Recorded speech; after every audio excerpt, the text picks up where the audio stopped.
Hello friends, स्वागत है आप सबका।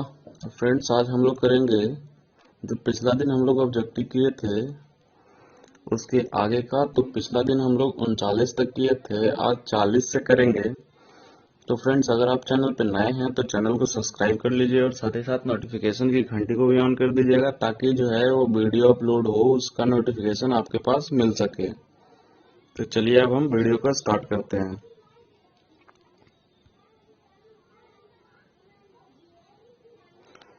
40 नंबर क्वेश्चन है, पाई क्या है? परिमेय संख्या है, अपरिमेय संख्या है, पूर्ण संख्या है या इनमें से कोई नहीं? तो इसका आंसर जो हो जाएगा, पाई एक अपरिमेय संख्या है, जबकि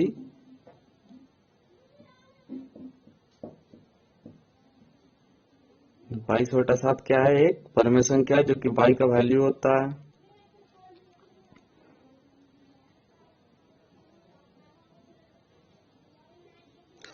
क्वेश्चन है, निम्नलिखित में कौन अपरिमेय संख्या नहीं है?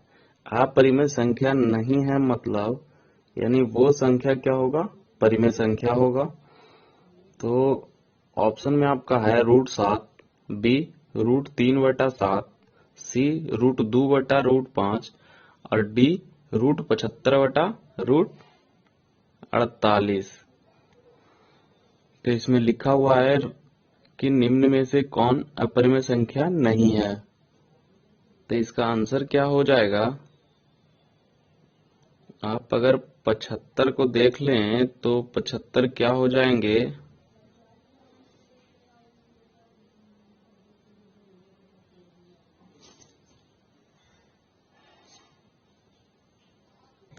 तो फ्रेंड्स, इसका जो आंसर हो जाएगा वो डी हो जाएगा, यानी इसका आंसर डी होगा। अगर हम लोग 75 को फैक्टराइज करेंगे तो 75 अगर करते हैं तो कितना हो जाएगा? इसको तो अगर तोड़ेंगे तो 3 से लगेगा, 25 दिया 75, फिर 5 से, तो 5 बचे 25। उसी तरह से अगर हम लोग 48 को करेंगे तो 2 से कटेगा 24, फिर 2 से 12, फिर 2 से 6, फिर 2 से 3। तो ये क्या हो जाएगा? ये यहाँ पे इसको अगर हम लोग करेंगे तो क्या हो जाएगा? 5√3। और अगर इसको करते हैं तो ये 2 और ये 2, 2 दूना 4, यानी 4√3। तो जब 5√3 और 4√3 आ गए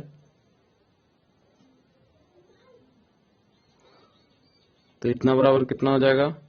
ये 5√3/4√3, रूट से रूट ये कैंसिल हो जाएगा, तो कितना बचेगा? 4/5, जो कि एक ये अपरिमेय संख्या नहीं है।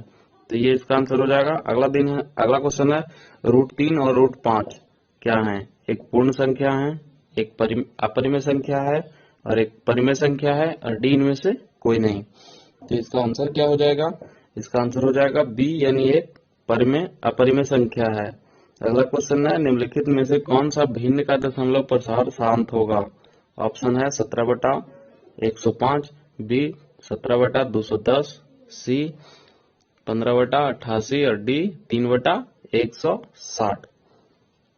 तो इसका आंसर हो जाएगा 3/160। आप इसको देख सकते हैं 1/2n इंटू 5m के रूप में बना के। अगला क्वेश्चन है 2.121121121, ये जैसे चलता गया है, डैश है। ऑप्शन है परिमेय संख्या, पूर्णांक है, अपरिमेय संख्या है या इनमें से कोई नहीं। तो इसका आंसर जो हो जाएगा वो सी हो जाएगा, यानी अपरिमेय संख्या। अगला क्वेश्चन है, √3/√12 क्या है? ऑप्शन है परिमेय संख्या है, बी अपरिमेय संख्या है, सी अभाज्य संख्या है और डी इनमें से कोई नहीं।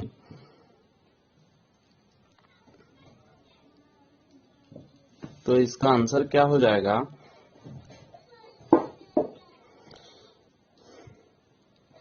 इसका आंसर हो जाएगा परिमेय संख्या है, क्योंकि अगर हम लोग 12 को तोड़ेंगे तो 2 × 2 × 3 आएगा। तो इसको हम लोग 2√3 लिख सकते हैं। तो रूट से रूट कैंसिल हो जाएगा, यानी 2 गुने 3 लिखेंगे तो इसको हम लोग 2√3 लिख सकते हैं, जो कि 12 बराबर लिखेंगे। तो √12 बराबर 2√3 हो जाएगा। तो √3/2√3, अगर ये कैंसिल हो जाएगा तो बचेगा कितना, 1/2। 1/2 हमारा क्या हो जाएगा, परिमेय संख्या। तो परिमेय संख्या ए आंसर हो जाएगा। अगला क्वेश्चन है 3 - √3 क्या है। ऑप्शन है परिमेय संख्या, बी अपरिमेय संख्या, सी एक पूर्णांक है और डी इनमें से कोई नहीं। तो इसका आंसर हो जाएगा आपका बी अपरिमेय संख्या। अगला क्वेश्चन है 11.23564564 564 पे रेकर्डिंग है, तो ये क्या है। ऑप्शन है एक पूर्ण संख्या है, एक परिमेय संख्या है,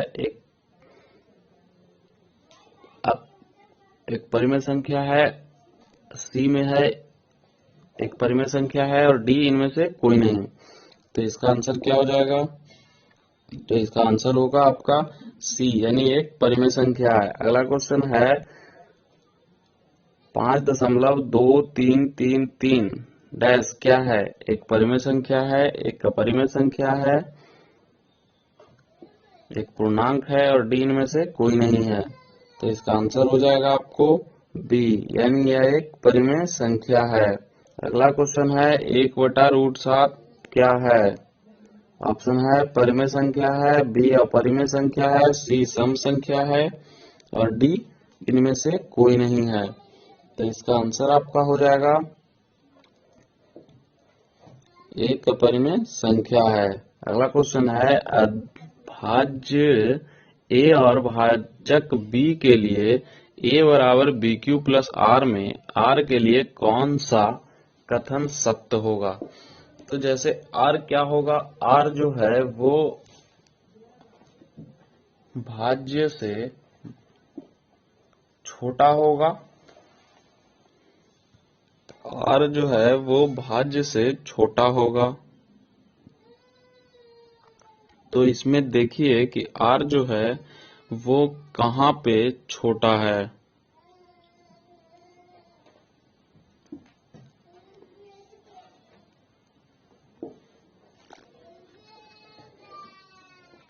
तो यानी कहने का मतलब है R जो है वो 0 से बड़ा होगा, लेकिन वो B से छोटा होगा, भाजक से छोटा होगा। तो इसका यहाँ पे देख सकते हैं कि 0 अगर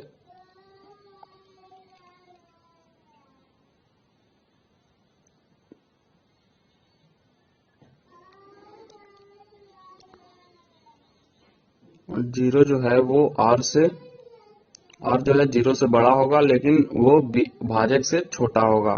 तो इसका आंसर क्या आ जाएगा, बी।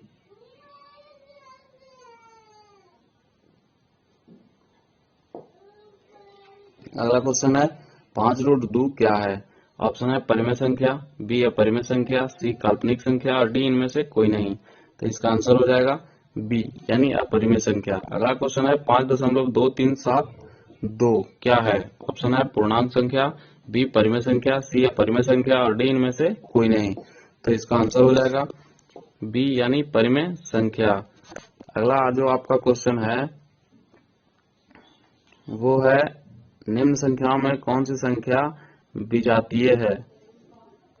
विजातीय कहने का मतलब जो है वो कि अपने जात का नहीं है, दूसरे जात से रिलेटेड होगा। तो जो संख्या है वो ए में है 2/3, बी में है √25/49, सी में है √11 और डी में है 7/3। तो इसमें तो सीधा नजर आ रहा है कि जो अलग वाले हैं वो √11 हैं। ये क्योंकि आप 25/49 को देख लें तो इसका वैल्यू होगा 5/7 और इधर है 7/3। तो ये जो है वो एक अकेला √11 रह गया जो कि दूसरे जात से है, तो इसका आंसर हो जाएगा सी। अगला क्वेश्चन है, निम्न में कौन सा परिमेय है? ऑप्शन है पाई, बी √7, सी √16/25 और डी 3√3/√2। तो इसका आंसर भी सी हो जाएगा, क्योंकि √16/25 को हम लोग 4/5 लिख सकते हैं। इतना बराबर हम लोग 4/5 लिख सकते हैं, तो ये आपका आंसर हो जाएगा। अगला क्वेश्चन है, निम्न में कौन सा अलग है? ऑप्शन है 2/3/5, बी √16/4, सी √2/5 और डी 25/4। तो इसमें अलग होने की जो बात है वो आपको √2/5 होगा आंसर, क्योंकि ये जो है √16/4 जो है उसको 4/2 हम लोग लिख सकते हैं। अगला क्वेश्चन है, संख्या 0.32 को p/q के रूप में लिखा जा सकता है। ऑप्शन है 8/25, बी 29/90, सी 32/99 और डी 32/199। तो इसका जो है आंसर हो जाएगा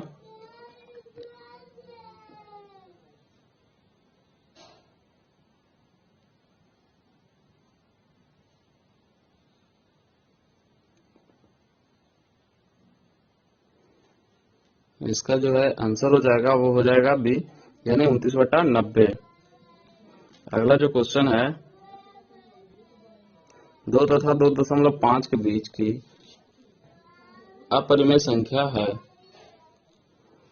ऑप्शन है √11, बी √5, सी √225 और डी √12.5। तो इसका आंसर जो है वो हो जाएगा आपका √5, यानी बी। अगला क्वेश्चन है, निम्नलिखित में से कौन सा कथन सही नहीं है, यानी सत्य है? कौन सा कथन सही है या सत्य है? ऑप्शन है 2 अपरिमेय संख्याओं का गुणनफल हमेशा परिमेय होता है, बी एक परिमेय संख्या एक अपरिमेय संख्या का गुणनफल हमेशा अपरिमेय होता है, 2 सी 2 परिमेय संख्याओं का जोड़ कभी अपरिमेय नहीं हो सकता, और डी एक पूर्णांक तथा एक अपरिमेय संख्या का जोड़ कभी पूर्णांक नहीं हो सकता। तो इसका आंसर जो है वो हो जाएगा बी, यानी एक परिमेय संख्या और एक अपरिमेय संख्या का गुणनफल हमेशा अपरिमेय होता है। अगला क्वेश्चन है, यदि n एक प्राकृतिक संख्या है तब √n क्या है? ऑप्शन है हमेशा प्राकृतिक संख्या, बी हमेशा अपरिमेय संख्या, सी हमेशा परिमेय संख्या और डी कभी प्राकृतिक संख्या और कभी अपरिमेय संख्या। तो इसको हम लोग क्या लिख सकते हैं? डी, कभी परिमेय और कभी अपरिमेय। अगला आपका हो जाएगा, यदि 13,986 अभाज्य संख्याओं का योग n है तो n हमेशा भाज्य होगा डैश किससे? ऑप्शन आपका दिया हुआ है 6, बी 4, सी 8, डी कोई नहीं। तो इसका जो आंसर हो जाएगा वो आपका डी, यानी कोई नहीं किसी से भी विभाजित नहीं होगा। अगला क्वेश्चन है, यदि x⁻n+1 एक का एक गुणांक x+1 है तो n निश्चित रूप से क्या होगा? ऑप्शन है एक विषम पूर्णांक होगा, एक सम पूर्णांक होगा, एक ऋणात्मक पूर्णांक होगा और डी एक धनात्मक पूर्णांक होगा। तो इसका आंसर हो जाएगा एक विषम पूर्णांक होगा। अगला क्वेश्चन है, संख्या रेखा पर दर्शाए गए प्रत्येक बिंदु क्या होता है, क्या प्रदर्शित करता है? ऑप्शन है एक वास्तविक संख्या, एक प्राकृतिक संख्या, एक परिमेय संख्या और डी एक अपरिमेय संख्या। तो इसका आंसर हो जाएगा यानी एक वास्तविक संख्या, यानी जो वास्तविक संख्या रेखा पर जितने भी बिंदु होते हैं वो एक रियल नंबर शो करते हैं। अगला जो आपका क्वेश्चन हो जाएगा वो है, निम्नलिखित में कौन सा भिन्न का दशमलव प्रसार शांत है? ऑप्शन है 11/700, बी 91 बटा 2100, सी 343 बटा 2 पर पावर 3 गुने 5 पर पावर 3 गुने 7 पर पावर 5 और डी इनमें से कोई नहीं। तो इसका आंसर हो जाएगा सी, यानी 343 बटा 2 पर पावर 3 गुने 5 पर पावर 3 गुने 7 पर पावर 3 का दशमलव प्रसार जो है वो शांत हो जाएगा। अगला क्वेश्चन हो जाएगा, सबसे छोटी पूर्ण वर्ग संख्या जो 16, 20 तथा 24 प्रत्येक से भाज्य हो वह संख्या क्या होगी? ऑप्शन है 240, सी 1600, डी 2400 और सी 2400 और डी 3600। तो इसका आंसर हो जाएगा आपका डी 3600।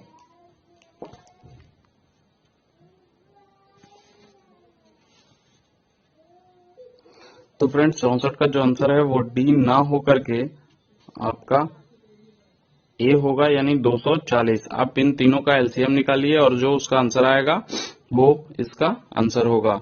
अगला क्वेश्चन है, दो संख्याओं का लघुत्तम समापवर्तक एवं महत्तम समापवर्तक का 14 गुना है तो लघुत्तम समापवर्तक तथा महत्तम समापवर्तक का जोड़ 600 है। यदि एक संख्या 280 है तो दूसरी संख्या क्या होगी? ऑप्शन है 40, बी 80, सी 120 और डी 20। तो इसका जो आंसर हो जाएगा वो इसका आंसर हो जाएगा बी, यानी 80।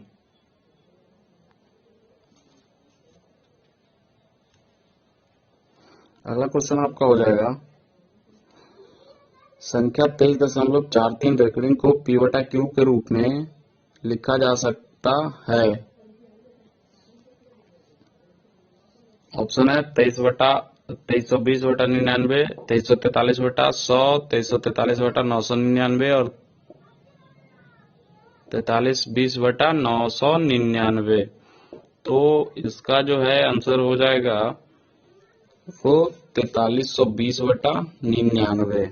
अगला क्वेश्चन है, यदि x पर पावर n+1 एक गुणांक है और x प्लस 1 है सिर्फ तभी होगा जब ऑप्शन है n एक धनात्मक पूर्णांक है, बी n एक विषम पूर्णांक है और सी n एक ऋणात्मक पूर्णांक है, डी n एक सम पूर्णांक है। तो इसका आंसर जो है वो हो जाएगा n एक विषम पूर्णांक है। अगला क्वेश्चन है, 6x पर पावर 4y तथा 12xy का महत्तम समापवर्तक क्या होगा? ऑप्शन है 6x²y, बी 6x, सी 6y और डी 6xy। तो इसका आंसर हो जाएगा डी 6xy। अगला क्वेश्चन है, √10 गुने √15 बराबर है।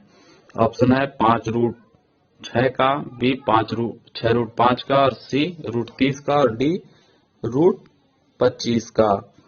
तो इसका जो आंसर होंगे तो इसका आंसर हो जाएगा 5√6। 5√6 इसका आंसर हो जाएगा। अगला क्वेश्चन आपका है 3 + √3 इंटू 3 - √3 एक परिमेय संख्या है। ऑप्शन है हाँ, बी नहीं, सी कहा नहीं जा सकता और डी और बी दोनों। तो इसका आंसर हो जाएगा ए, यानी हाँ। अगला क्वेश्चन है, 1.34 को परिमेय संख्या के रूप में लिखिए। ऑप्शन है 13/40, बी 67/50, सी 12/30, 13 और डी कोई नहीं। तो इसका आंसर जो है वो क्या हो जाएगा, यानी 67/50 बी हो जाएगा। अगला क्वेश्चन है, क्या सभी वास्तविक संख्याएं एक परिमेय संख्या है? ऑप्शन है नहीं, बी हाँ, सी दोनों और डी कहा नहीं जा सकता है। तो इसका आंसर हो जाएगा बी, ए, यानी नहीं हो सकता। अगला क्वेश्चन है, 0.23 रेकॉर्ड को परिमेय संख्या के रूप में लिखिए। ऑप्शन है 12/37, बी 23/99, सी 13/30 और डी इनमें से कोई नहीं। तो इसका आंसर हो जाएगा बी, यानी 23/99। तो फ्रेंड्स आज के लिए इतना ही। वीडियो कैसा लगा हो ये हमें जरूर बताइएगा और वीडियो को ज्यादा से ज्यादा लाइक और शेयर कीजिए, साथ ही साथ चैनल को भी सब्सक्राइब कीजिए और नोटिफिकेशन की घंटी को ऑन कर लीजिएगा। Thank you.